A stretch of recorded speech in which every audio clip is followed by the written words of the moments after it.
स्वागत है आप सभी का आज के इस नए वीडियो में। और आरएफ के फंड को लेकर बहुत बड़ी अपडेट आप सभी को बताने वाले हैं। तो जो भी लोग स्वयं सदस्य समूह में जुड़ी हुई दीदियां हैं, आप सभी लोग इस वीडियो को ध्यान से देखिएगा। जो आरएफ का फंड 15,000 रुपए आप सभी के समूहों में मिला होगा। हर एक समूह को पहली बार आरएफ का पैसा 15,000 मिला होगा और अभी तो फिलहाल 30,000 रुपए मिलने लगा है। तो आरएफ के फंड को लेकर के एक नई अपडेट, नई जानकारी आप सभी को देने वाले इस वीडियो में। तो इस वीडियो को देखना हर समूह की दीदी के लिए बहुत ही जरूरी है, क्योंकि आरएफ का जो 15,000 रुपया आप सभी ने निकाल कर बांटा है, उसका हिसाब अब सरकार को आपको देना होगा। तो ब्लॉक की तरफ से आरएफ के पैसे का हिसाब किताब लिया जाएगा कि आपने उस पैसे को कहां उपयोग किया, कहां खर्च किया है, कहां वो पैसा, उसका उपयोगिता प्रमाण पत्र भरकर आपको देना है। कैसे भरना है चलिए हम आपको बताते हैं। तो यहां पर सबसे ऊपर देखिएगा लिखा है स्वयं सहायता समूह को प्राप्त आरएफ का फंड जो होता है, पहले आप लोग के समूह में 15,000 रुपए एक समूह को मिलता था एक बार उत्तर प्रदेश आजीविका मिशन में। और अभी यह आरएफ का पैसा जो है वो समूहों को 30,000 रुपए मिलने लगा है। और सभी को पता है कि यह पैसा अनुदान होता है और ये सोचकर आप लोगों ने इस पैसे को खर्च किया है। लेकिन अभी आप लोगों को देखिए क्या कुछ बताया जा रहा है। तो इसका आपको सरकार को लिखा पढ़ी देना होगा कि इस पैसे को आपने किस काम के लिए उपयोग किया। उपयोगिता प्रमाण पत्र आपको देना है आरएफ के पैसे पर। किस पर? आरएफ का पैसा जो मैंने भी आपको बताया। तो आपको सबसे पहले यहां पर लिखना है वित्तीय वर्ष। वित्तीय वर्ष यहां पर आपको वर्ष डालना है, किस वर्ष में आपको पैसा मिला, 2023 में कि 22 में, कब मिला था, वर्ष डाल देंगे। और यहां पर ब्लॉक या ग्राम संगठन का नाम डालेंगे, नहीं ग्राम संगठन है ब्लॉक का नाम डाल दो, ठीक है। और यहां पर आपको डालना है जिले का नाम। उसके बाद यहां पर दिनांक डाल देंगे, किस डेट में आपके समूह के खाते पर पैसा गिरा था, ठीक है, उतना कर देना है आपको। और करने के बाद अब यहाँ पर देखिए समूह का नाम पड़ेगा, आपके समूह का क्या नाम है, यहाँ पर गांव का नाम पड़ेगा।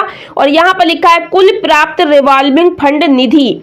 तो अगर 2024 के पहले जो नियम था उसमें 15,000 रुपए आरएफ की राशि मिलती थी, अगर आपको वो मिली है तो आप यहाँ 15,000 लिख देना। और अगर आपको नए नियम के अनुसार राशि मिली है 30,000 रुपए, तो आप यहाँ पर 30,000 रुपए लिख देना, क्योंकि अब 2024 से उत्तर प्रदेश आजीविका मिशन में 30,000 रुपए रिवॉल्विंग फंड की राशि मिलने लगी है। तो जो आपको मिला हो वो लिख दीजिएगा। तो पहले के समूह हैं और उनको 15,000 ही लिखना है, ठीक है। इतना आपने कर लिया। उसके बाद देखिएगा अब आपने क्या करना है, यहाँ पर नीचे की तरफ आपको लिखा मिलेगा ग्राम संगठन का नाम। तो अगर आपके यहाँ ग्राम संगठन बना है तो ग्राम संगठन का नाम लिख दीजिए, नहीं बना तो छोड़ दीजिएगा। उसके बाद है क्रम संख्या, सदस्यों का नाम, जाति, ऋण का उद्देश्य, समूह से लिया गया ऋण रुपयों में। तो अब आप क्रम बाई यहाँ पर लिखिएगा अपने समूह की दीदियों के नाम, ठीक है। तो एक समूह में 10 से 12 दीदी होती हैं, अगर 10 दीदी है तो आप उसी हिसाब से क्रम डाल लीजिए। यहाँ पर सदस्यों के नाम लिखेंगे, जैसे कि मीना दीदी। सबसे पहले आपको लिखना है अध्यक्ष का नाम, उनकी जाति ओबीसी है कि एससी एसटी है, क्या है वो आपको भरना है। उसके बाद ऋण का उद्देश्य किस लिए लिया था, बकरी पालन के लिए, ठीक है, जो भी है यहाँ पर लिख दीजिएगा। उसके बाद समूह से दिया गया ऋण कितना लिया था, तो मान लीजिए उन्होंने 2,000 रुपए लिया था, तो आप 2,000 रुपए यहाँ पर डाल देंगे इस तरीके से। तो अगर अध्यक्ष ने लिया है तो आप पहले अध्यक्ष का लिखिएगा, ठीक है। उसके बाद सदस्य का लिखिएगा। और पदाधिकारी में से किसी ने भी ऋण नहीं लिया, केवल समूह की सदस्य दीदी ने लिया है, तो आप किसी का भी नाम ऊपर लिख सकते हो, ठीक है। फिर आप किसी का भी लिख दो। तो इस तरीके से आपको दीदियों के नाम लिख देने हैं, ऊपर नीचे हो जाएंगे, कोई दिक्कत नहीं है, लिख दीजिए। सब दीदी का जितनी दीदी ने पैसा लिया है उतना का ही नाम लिखेंगे, उनके कास्ट लिखेंगे, उनका उद्देश्य लिखेंगे, किस लिए पैसा लिया था। और उसके बाद वो राशि लिखेंगे कि कितनी राशि आपने किसको किसको कितना कितना दिया है। इस तरीके से आपको ये फॉर्म इतना फिल कर लेना है। उसके बाद आप आगे का देखेंगे। तो यहाँ पर आपने क्या करना है कि जितनी दीदी ने ऋण लिया हो सबका क्रम बाई लिखिएगा। अगर 10 दीदी ने पैसा बराबर बराबर लिया, 10 का नाम लिखिए। अगर 5 दिन लिया तो 5 का नाम लिखिए। मतलब 15,000 रुपए अगर आपको आरएफ का पैसा मिला तो कितनी महिलाओं ने लिया था, किसने किसने लिया था, किस काम के लिए लिया था, उतने का ही नाम लिखा जाएगा। ये नहीं है कि 15,000 रुपया 3 दीदी ने लिया हो और सबके नाम चढ़ा दो। क्यों भाई, जिसने लिया है उसी का नाम चढ़ेगा।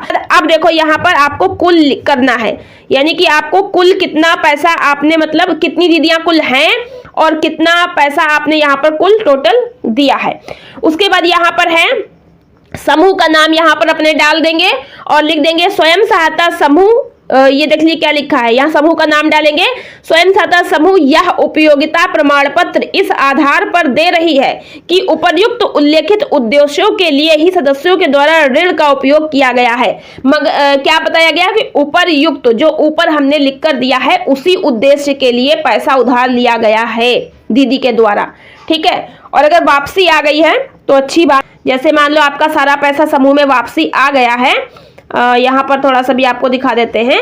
देखो, अगर मान लो आपने क्या करना है कि जैसे आपने ऋण उधार दिया, यहाँ लिख दिया आपने कि उधार लिया था और ये वापसी भी आ चुका है मीना दीदी का पैसा। ठीक है, ये पैसा आपका वापसी भी आ चुका है, तो आपने यहाँ पर लिख देना है कि वापसी हो चुका। ठीक है, चाहो तो लिख दो। ठीक है, ऐसा कोई यहाँ पर दिक्कत नहीं है। तो इतना आपने कर लेना है ताकि आपका फॉर्म सही तरीके से, अगर पैसा आपके समूह में है और अगर नहीं है तो आप लिखो कहाँ है भाई, उपयोगिता प्रमाण पत्र का यही मतलब है। उसके बाद यहाँ पर अध्यक्ष का साइन होगा, कोषाध्यक्ष का साइन होगा, सचिव का साइन होगा, दिनांक लिखी जाएगी जिस दिन आप ये भर रहे हैं। अब उसके बाद यहाँ पर देखो नीचे आपको क्या करना है, आपको यहाँ पर लिखना है, ये देखिए नोट है, उक्त के साथ स्वयं सहायता समूह के खाते की पासबुक की छाया प्रति भी संलग्न की जानी है। तो जो आपने समूह का खाता है वो प्रिंट करा करके उसकी फोटोकॉपी और उस पर भी मोहर और साइन जरूर से कर देना। तो उससे मिलान करके देखेंगे कि आपने पैसा कब निकाला था, कब आपके समूह में आया था आरएफ का पैसा, और इस पैसे को कब कब दीदियों ने वापसी किया होगा। आपने किस्तें जमा करी है ना, शुरुआत में आरएफ का पैसा ही आपके पास होता ही है, वही दीदी को बांटोगी, किस्त बाई वापस लोगी और बैंक में जाके जमा करोगी। तो लेन देन भी देखेंगे आपने कैसे किया है। तो ये सब मतलब आपको उपयोगिता प्रमाण पत्र देना होता है। ठीक है, तो जो दीदी लोग ये समझती हैं कि आरएफ का 15,000 रुपया हमें फ्री फंड में मिला था, सब दीदियों का अधिकार है भैया हमको बराबर हिस्सा दो, तो हिस्सा ले लोगी लेकिन वो उधार ही होगा, आपको वापस करना है समूह को। उसको ऋण है तो ऋण ही समझो, ये मत समझो कि आपको खर्च करने के लिए मिला है। और अगर आपने ऐसा किया है तो सोचो, आज मान लीजिए कि आप कहेंगे कि हमारे समूह में तो ये फॉर्म नहीं भरने को आया, आज नहीं आया, आएगा, जब भी आएगा तो आएगा, आपको फॉर्म भरकर देना ही होगा। और बहुत जगह उत्तर प्रदेश में यह समूहों में दिया गया है। उपयोगिता प्रमाण पत्र आरएफ के फंड का भी लिया जा रहा है और सीआईएफ के फंड का भी लिया जा रहा है, जो कि पहले आपको 1,10,000 मिलता था, अभी 1,50,000 मिलने लगा है।